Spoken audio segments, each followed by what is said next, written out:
and it was landed at the door of Porsche Coanda. So penalties there, obviously, for an instant down to the first corner. Now, it's not just about the time penalty in the race, it's more so about the points penalty when it comes to the license points. They cannot breach those 50 points, because then they have to start, both drivers have to start from the back of the field. Well, it's 6 of one, half a dozen of the other, right? Because you're right that, yes, ultimately the penalty points are a little bit more of a worry in terms of qualifying bans and whatnot, but we're talking about both cars getting penalized, results changing as well, and so now for the Porsche Coanda team that started off a little bit on the back foot, they're once again pegged back. Well, certainly so. Well, after that fantastic result in the previous race, Mouse are the first 2 out in qualifying. Maximilian Benneker remains behind the wheel of the Audi R8. Moritz Lerner will join him as well, back in from the first race. Very interesting, the different strategies that teams are taking into this. Only one team is keeping the 2 drivers on, 2 drivers off, 2 drivers on mentality, and that is G2.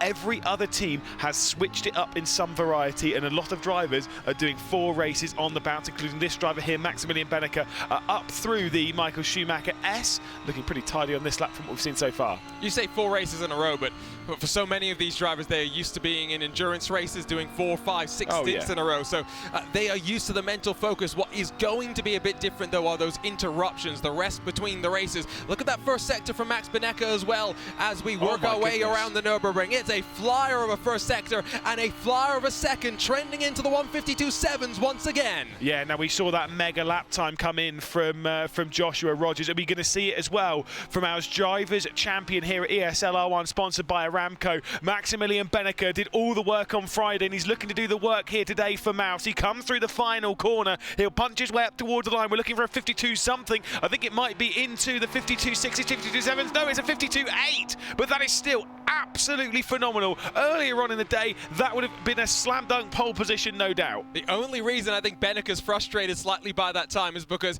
he may have thought that final sector could have been even better. We know the Audi, as it clambers over the curbs at the NGK chicane, can be caught out a little bit, and in the previous qualifying session we had here, multiple drivers got slowdown penalties. In terms of sector times for Moritz Lerner, it's another competitive first sector, another competitive second sector. Will it be another miles 1 and 2 as Lerner runs his way to the line? It's not a 52, it's a 53.045. Yeah, not a good final sector there from Moritz Lerner, but still the lap time was actually looking really, really good. That still could be a competitive lap time later on in this session, but we'll have to wait and see. Jeffrey Rietveld will make his way through the final and NGK chicane up towards the final corner. First sector's okay, second sector's actually looking pretty decent as well. He heads through the final in that BMW for Team Redline, out towards the line. His teammate will be up next. Jeffrey Rietveld will come across the line and set himself a 53.007, not quite into the 52s. It would have been very good earlier on, but second place and nearly 2/10 off of our pole time. If you're wondering what order they qualify in, by the way, it's the order in which they finished the practice session before, and so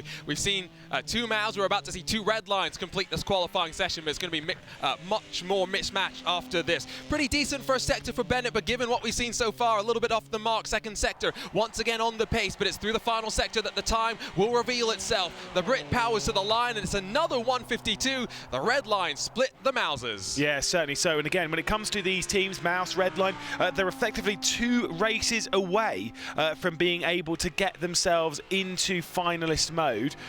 Obviously, that is if things roll really perfectly indeed. We're kind of aiming for maybe 3 races, and we might well see our first team into finalist mode. Marcel Cinchik into the final corner. 36.1 in the first sector is really good. 47.2 is really good as well. Cinchik might take this off of Benneker as he comes towards the line. It's good enough for third. Again, losing out a little bit in that final sector, but that's a bit more like it for Marcel Cinchik. Finally, it's only taken his 3rd qualifying lap time to get something decent onto the board. Yeah, finally able to redeem himself. Was talking to him after those first 2 races, and he sounded a little down, but as we chatted to him on the desk, you could still sense there was some optimism for Sebastian Job in that first sector. It's another flyer able to dip into the 36.1s, into the 47.2s in the second sector, but that final sector seems to be a bit more of a struggle, and it's only going to be a 52.9. Remember, he's had 2 pole positions already. Second, not good enough for Job. I mean, the disappointment on his face, you'd think that was the back of the grid. It's second place, though. I mean, that's just wild stuff. Yuri Toman not quite on the same same caliber, not quite on the same level as some of the lap times that we've seen earlier on in this session, and I don't think he'll be able to assist his teammate Marcel Cinczyk into those 52s. I think it's going to be a 53 something, maybe a 0.1. It might well be behind Moritz Lerner. I think this might be 7th place on the road. Toman up towards the line. That's exactly where he goes, 53.2, and he's fuming. And you can tell, given that he is almost 2/10 off the next car in line. Now, for Porsche Coanda Esports, they've got the same two drivers in the mix, and unfortunately that first sector not representative for De Jong. The second sector even worse, a slowdown picked up. De Jong's going to be lining up at the back. Yeah, terrible for Mitchell de Jong. Absolutely terrible. That's not what Porsche Coanda needed right now. They needed to be right towards the front. We'll see it come across the line, but effectively it's a lap time for nothing. Some big names to come though. Pejic and Baldwin, two of the big hitters for Mercedes-AMG Petronas Esports team before we get to Isaac Price and Dane Warren. Yeah, and for Marco Pejic, Mercedes running penultimate in the points right now, will want to have a good lap. That first sector again into the 36.1s. Second sector loses out a little bit though, and hoping that in this final sector it will come back towards him. The Nürburgring's relatively good to the Mercedes, all things considered, and so maybe Pejic and Baldwin will be hoping for some success. The German to the line and not into the 52s, into the 53.2s. Yeah, that's not great from Marco Pejic. Second, he's actually won on in ESL R1 competition. Obviously in the online, it was round 6 of the spring season where he took victory around here, and that incredible final was a 1-2, and the driver that came second on that day was this driver here, James Baldwin. He'll make his way through the chicane. The first and second sectors aren't looking particularly amazing, but still might well find himself getting ahead of Yuri Toman, maybe Moritz Lerner, although I don't quite see it. I think he's going to slot into 7th place. He'll cross the line, and it's not even that, drops down to 9th. Yeah, that final sector, another 2/10 lost there, and the Mercedes-AMG Petronas pair, hoping that they won't be lining up towards the back end of the field. We now get Isaac Price to the line, and after that, just Dane Warren in that Porsche Coanda Esports number 57. First sector, a little bit off for Isaac Price, but he gained some of that back in that second sector, and after what was a very impressive backup performance of Seb Job in the first rounds of the championship Sunday, can Isaac Price work his way forward? It's a 53.211. It's in front at least of Yuri Toman. Yeah, just into 7th place. I was kind of thinking it might have been 6th, but no, certainly not. It's just 7th. Big lap left to come though. Dane Warren leaving it to the last. Porsche Coanda, first sector, good. Second sector, good. This could be a time to challenge for pole position when Porsche Coanda need it the most. Maximilian Benneker holding on, but it's a slowdown penalty, and it's going to be Porsche Coanda starting from 11th and 12th. This is massive drama in the 5th race on Championship Sunday. Dane Warren will come out through the final corner. He's going to be behind his teammate Mitchell de Jong, I think, on the splits.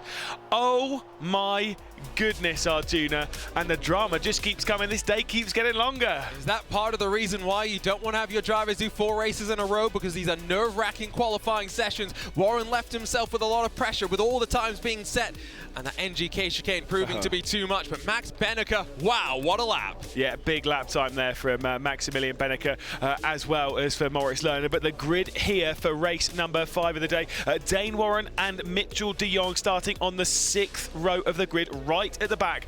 James Baldwin just ahead of him with his Mercedes teammate alongside him, Marco Pejic. Then we get to Yuri Toman, who is frustrated coming out towards the line. Isaac Price in 7th position. The top half of the grid sees Moritz Lerner, who will need to work his way forward to assist his teammate. They find themselves 3rd in the points before we get to Jeffrey Rietveld in 5th. Marcel Cinczyk in 4th, trying to get something special from the day. He struggled a little bit earlier on. Luke Bennett will start from 3rd. Sebastian Job, who's had a couple of wins today, will start from 2nd. And your ALJ fastest qualifying lap will go to Maximilian Benneker, looking to really storm ahead. He is doing 4 races on the bounce and showing that it is absolutely no problem at all. Incredible at Spa and looking pretty pacey here at the Nürburgring as well, Arjuna. And showing us why he is our ESL R1, sponsored by Aramco Drivers Champion. Of course, now with Redline leading in points, but somewhat pegged back in qualifying for Miles. They are seemingly building up that confidence, building that momentum, and crucially, it's not just Benneker, it's Patrick Holtzman as well. Yeah, exactly. This is the thing, is that things are looking really, really good for the team. Again, confirmation that the ALJ fastest qualifying lap will go to Maximilian Benneker. A really incredible run. I mean, he was a little disappointed. I think the reason why he was a little angry, he knew he left a little bit out on the table.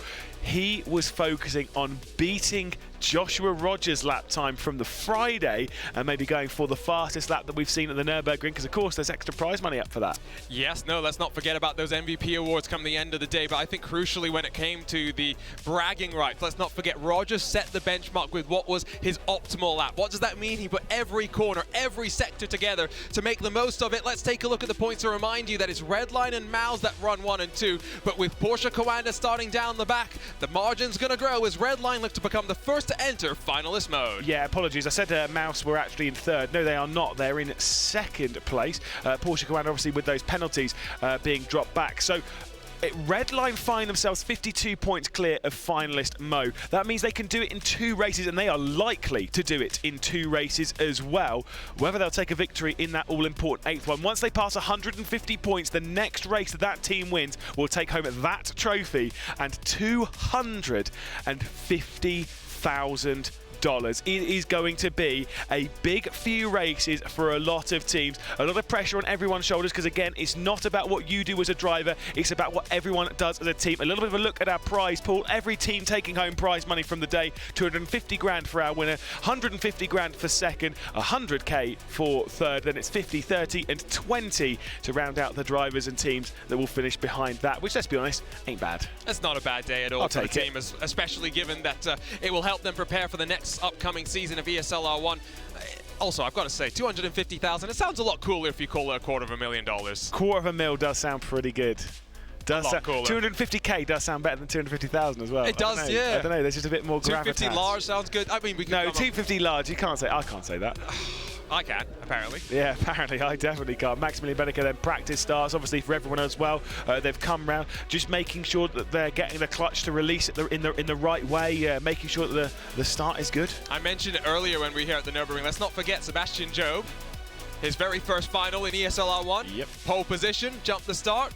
What a heartbreak it was. Certainly so. I'm sure he's not thinking about that now, but our front row of the grid are starting, they're in the grids, in the seats rather, alongside each other.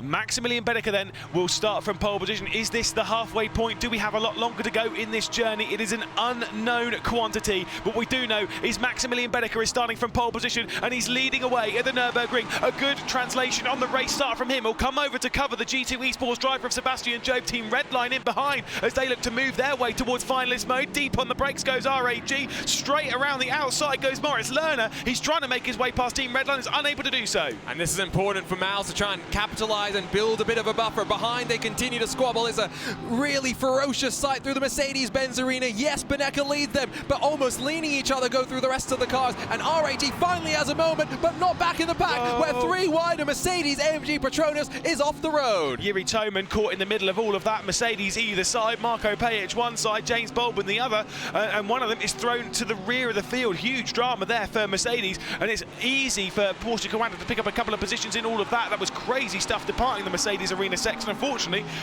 it was the Mercedes that was paying the price, so that sponsorship doesn't really help.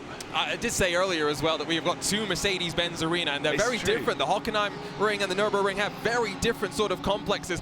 I find that that section is very, very important on the opening lap, because it's so important to carry that momentum out. You can go 2 wide. We found out that 3 wide's a bit more tricky. Yeah, certainly so. It doesn't really work out on that occasion. So, great move, by the way, in the Mercedes arena section from Marcel Cicic on Moritz Lerner. So, making his way through on the very first lap of this race, looking very strong indeed.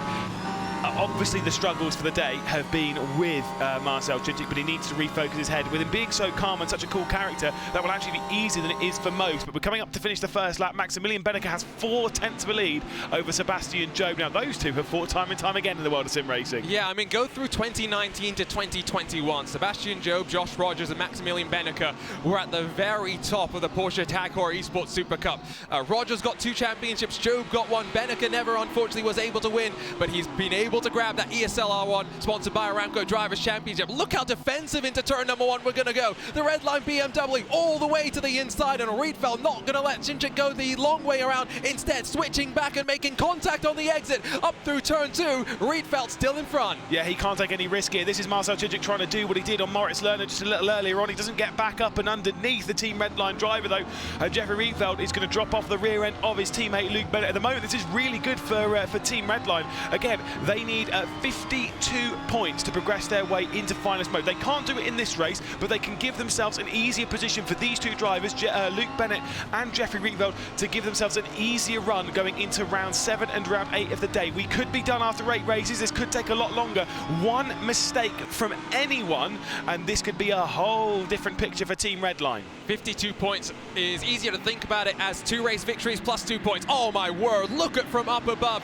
Yuri Toman got absolutely sandwiched, not just between the two Mercedes AMG Petronas cars, but also by the G2 BMW of Isaac Price. Almost 4 abreast they dived out through turn number 2. The Porsche Coanda esports driver getting a bit of the bumper cars as we look from up above, but it's here as they funnel off the corner. Whoever's on the outside in that Mercedes AMG car slightly turns in a bit too aggressively, and Porsche Coanda takes full advantage. Yeah, that was a little tough. I mean, 3 wide through there is always going to be a little bit dramatic, but it was Marco Pajic on the outside just pinching a little too much. And like you say, I kind of agree. You've got 2 cars on the inside. You've got to give room for 2 cars or back out. That is the whole deal. And you can run wide on that corner without taking a cut track. That's one thing the drivers are very concerned about. Just 4 off tracks compared to the 6 in the regular season. Not such a concern there. Certainly not. Well, the second lap complete here at the Nürburgring, and it is Beneke leading from Sebastian Job, from Luke Bennett, from Jeffrey Rietveld, then Marcel Chinchik, Morris Lerner for Mouse as well. So inside that top 6, we've got 2 Mouse drivers, 2 Redline drivers, a G2 and an R8G. Isaac Price also doing a decent job for G2. The only team, as I've said before, that are running 2 drivers in this race that they ran in rounds 1 and 2. Everyone else either taking both the drivers from rounds 3 and 4 of the days into 5 and 6. And kind of trying to switch it up that way. I'm very interested to know the strategy that Porsche Coanda are doing, though, because, I mean, you pointed this out earlier, Joshua Rogers is not in this race. He is being held back so he can go on the attack for 7 and 8. So I guess the sense is, right, they may have thought that heading into races 7 and 8, they would be in finalist mode. They could take advantage of Rogers' speed to be able to take the championship and hopefully not have anyone be competing alongside. I think the problem really is just what a struggle it's been for all the teams. You've really not seen any team across 5 races be uber consistent. And I mentioned for Beneke and Lohner, 52 points effectively, 2 race victories and 2 extra points. 1 race victory seems on the cards, and Lohner's adding 8 extra points right now. This is ultra important for the Mouse crew to continue to run, because Redline are still 3rd and 4th. I'm not going to lie, I almost was counting Mouse out of this a little earlier on, and then when you see results like what they did in the previous race, you see results like what they're putting up here, and you kind of think, well, yeah, don't scratch them off. They're an incredible team of incredible talent, but it could be slowdowns that define the day. That's what we've seen here for Porsche Coanda, what we saw from Marcel Chinchik as well, but Dane Warren still starting on the recovery drive. He's got up to 8th position. It might well be 7th soon. He's trying to attack Isaac Price, who takes the defensive line going up towards the NGK chicane, but Warren is trying to scythe his way through the field. In after 3 laps, he's worked his way up to 8th, and this is a difficult field to work your way through. Yeah, but ultimately, he hasn't actually made any passes since the squabble that saw Baldwin, Toman and Page squabble a trip over one another, and so his squabble, Isaac Price, he's going to have to get on the offense relatively soon, because already almost halfway through this 8-lap affair, you can see that Beneke's starting to drop Sebastian Joe. Rietveld is being dropped by his teammate Luke Bennett. There are trains beginning to form, and Dane Warren doesn't want to be left behind. No, a chance to attack down into the first corner, despite the BMW actually being fairly slow in a straight line. You can see that in action at the Autodromo Internazionale di Monza, but around here, it's still that run off of the final corner. It does actually get pretty decent traction out of there. It's kind of why it actually wears out its tyres fairly quickly. But for Porsche Coanda, for Dane Warren, there was no attempt, not even close to a chance going down to that first corner. Maybe, just maybe, there might be a bit of a brave chance coming down here. Oh, he's close, not quite there. Of course, his teammate did make a good one down the inside going into Dunlop. That could be on the cards this time, though, Arjuna. I mean, look how close he's getting. Price is going to half cover the inside, but oh, there's going to be contact. Dane Warren in the cutback attempt does tag the rear bumper. Somehow, slip and sliding their way through down the hill. We're still pointed in a straight line. I would have bet my house that Isaac Price was gone then. Well, I don't know. I was almost about to throw Porsche Coanda straight into the bin for that. Had he made that mistake, that would have been a huge penalty, I have no doubt. But somehow Isaac Price was able to keep his eyes on the road. And we talked about penalty points earlier. Dane Warren came into the day with 6 penalty points, has got 0 additional so far. So yes, the 3 seconds that we saw in that previous race were a factor. But look up towards the front, where Sebastian Joe's being really pressured by Luke Bennett as Redline try to get to 2nd. Yeah, these two were attacking each other quite a bit earlier on in the day when Sebastian Job took victory. Luke Bennett all over the rear end. He's trying to attack right now. He's trying to find his way through, not able to do so on that occasion, but the battle for second is on. Now for Luke Bennett, it would be a swing of 4 extra points towards Team Redline. That could be massive. It means their job in the next race is so much easier before they hand it back off to their teammates Enzo Benito and Kevin Siggy. We could be looking at Team Redline being the first team to enter finalist mode, provided they don't make any mistakes. Here's the charge still from Dane Warren, being forced a long way around, and look how deep he'll go under the brakes. Surely not too deep. He's going to have some overlap, but squeeze onto the curb, and Dane Warren take a bow. Second place surely going to be his as they continue to rumble through the Mercedes-Benz Arena. That was absolutely fantastic. Oh my God, Isaac Price though covering off James Baldwin nearly into the rear end of Dane Warren. It's read beautifully though from the Porsche Coanda man. That was a sensational move. Unfortunately though, it's 1.5 seconds up to Moritz Lerner. Dane Warren though into 7th position. Eyes on the road ahead because he's trying not to think too much about the pressure that he's being dealt with. Isaac Price behind, James Baldwin and his teammate Mitchell de Jong involved. This is crucial as well for Moritz Lerner, because with the separation he's got behind and with Redline looking to try and charge up to second, is Lerner going to try and have an attack on Marcel Cinchik and try and make sure that Mouse have a bit of an easier job heading into the next race? Down through the Dunlop hairpin though, still stacked up behind Dane Warren. First through 6th, separated by about 3+ seconds, and then the gap behind, seeing all the way back to Marco Page and the final one of the Mercedes-AMG Petronas cars. The thing we've been saying all day is every single driver of the team has to pull their weight. Moritz Lerner in 6th position, that's great. 5th's better. Pull your weight, man. Maximilian Benneker leading the race at the moment. You need to be assisting him up there. Moritz Lerner is firing this car around as hard as he can. There's such tight margin between the grouping, but if you are to become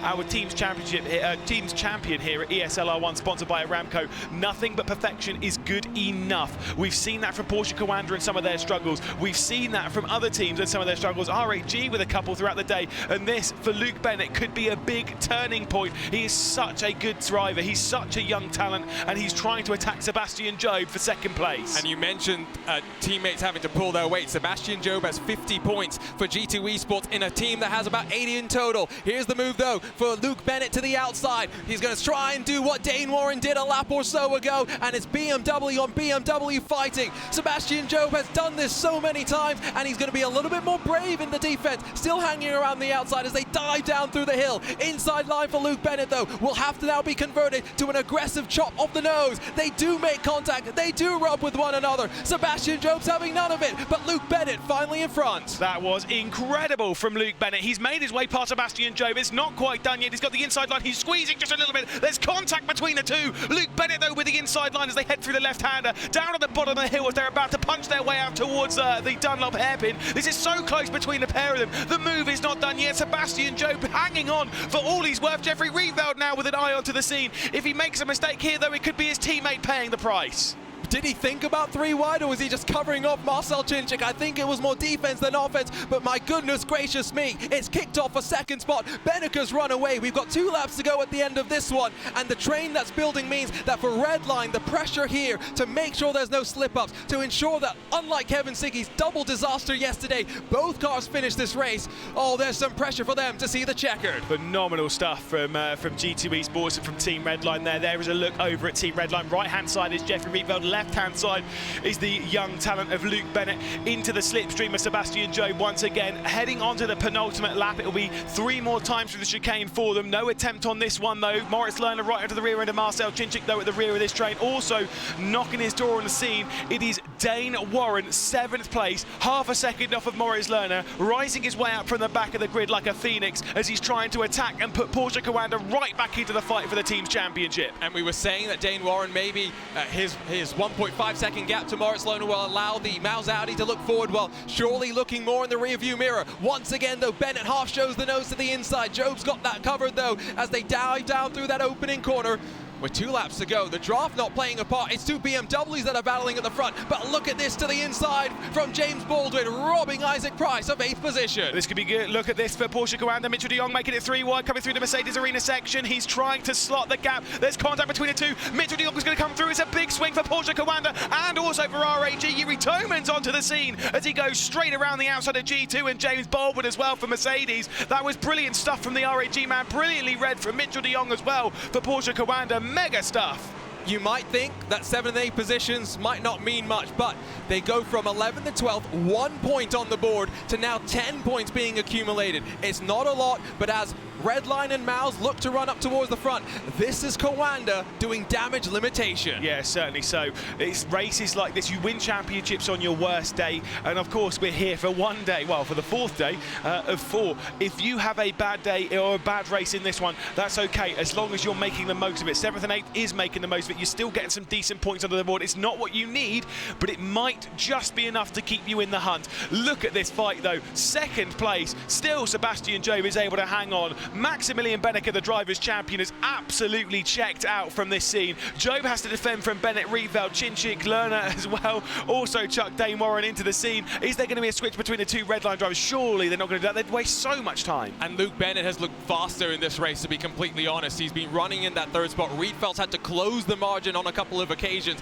Bennett needs to be given the opportunity to regain his confidence, let's not forget, after what's been a rather up and down ESL R1 sponsored by Aramco tournament. But it's on to the final lap that we go. Benneker clear, 4 seconds at the front. Can Sebastian Job hold on and continue to accumulate points for G2's BMWs? Remember the results at the moment. 3rd and 4th team Redline will be looking really strong, but it might not be 3rd and 4th, it might be 3rd and 5th. Marcel Chinchik sending one down the inside. Jeffrey Rietveld is able to hang on. These two have fought each other time and time again over on R Factor 2. They continue their fight here. 4th will remain the way of Team Redline, but the up and under for Marcel Chinchik might just be good enough. He's sent it into the exit of the Mercedes Arena section. He'll have to do the work around the outside. A big kick of oversteer for the RHG driver. The number of contenders for the KFC's Colonel's Choice of Overtake of the day, they just keep stacking up in this race. And now as Chinchik looks to the outside, he's going to have to tuck back into line and try and switch back once again. Great stuff going on between all these different drivers. And crucially, with all of them knowing how important those penalty points are, Lewis, it's been a rather clean day so far. Yeah, look at that from Luke Bennett, by the way. He's just taken the shortest line round here. He's not interested on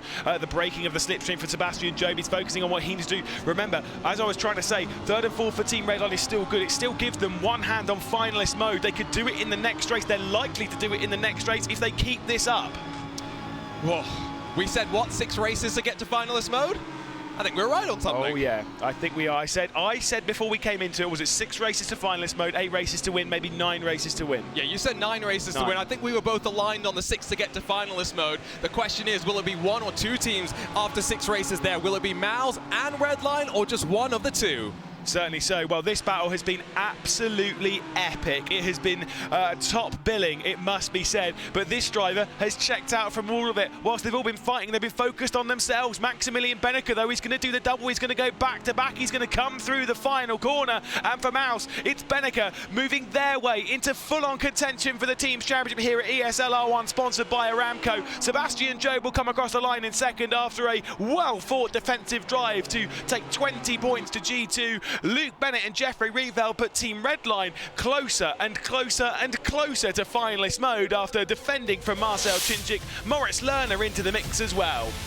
Incredible stuff when it comes to continuing to make a topsy-turvy day feel so unpredictable. Crucially for Max Benneker, though, he's doing exactly what he needs to do to lead the Mouse team one step closer towards that team championship. And now potentially are we 1 race away from getting into finalist mode and putting one team just that 1 win away from $250,000.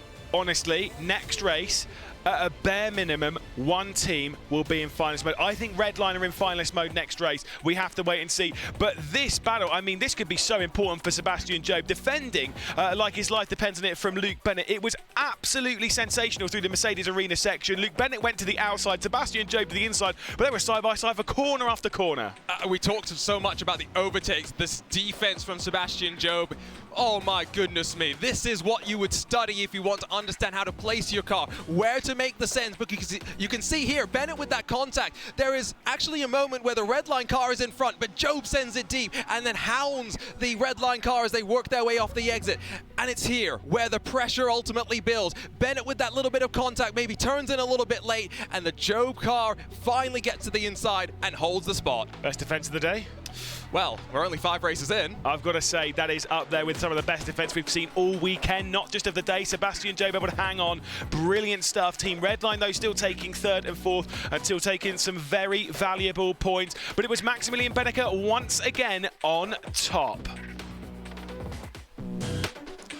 These races are getting scrappier. That is, from my opinion, from seeing these so far. So, not for you though, Max. You're chilling up front. Your only worry really then was your tires. Am I right? Yeah, long time no see. No, tires were all right. Yeah, I tried to manage them as good as possible. I think Sevi pushed a bit in the first 2 laps, and I just wanted to make the gap, and that worked. And luckily also they started fighting behind, so easy race afterwards. Just really happy about my quali lap. Obviously Josh was still a little bit faster 2 days ago, but very happy with that lap. That's really good for me. بالضبط اللي سألنا فيها المتسابق معنا أنه كيف كان السباق. هذه ثاني فوز له على التوالي من بعد السباق الماضي، فهو جدا سعيد على هذا الانتصار.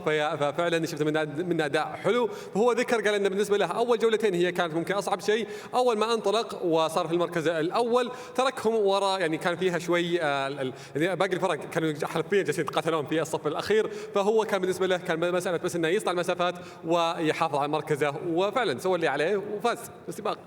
Hockenheim's up next. So a lot of the drivers that I've spoken to, throughout this week, they've all mostly said that Hockenheim, they feel pretty comfortable. So coming into this race, Hockenheim is a very kind of half and half track, isn't it? It's very technical, but it's also got its really good sprint moments. So where do you thrive, do you feel like, on this track? Yeah, you probably have not spoken to the Audi teams because we struggle a lot with the first corner on Hockenheim.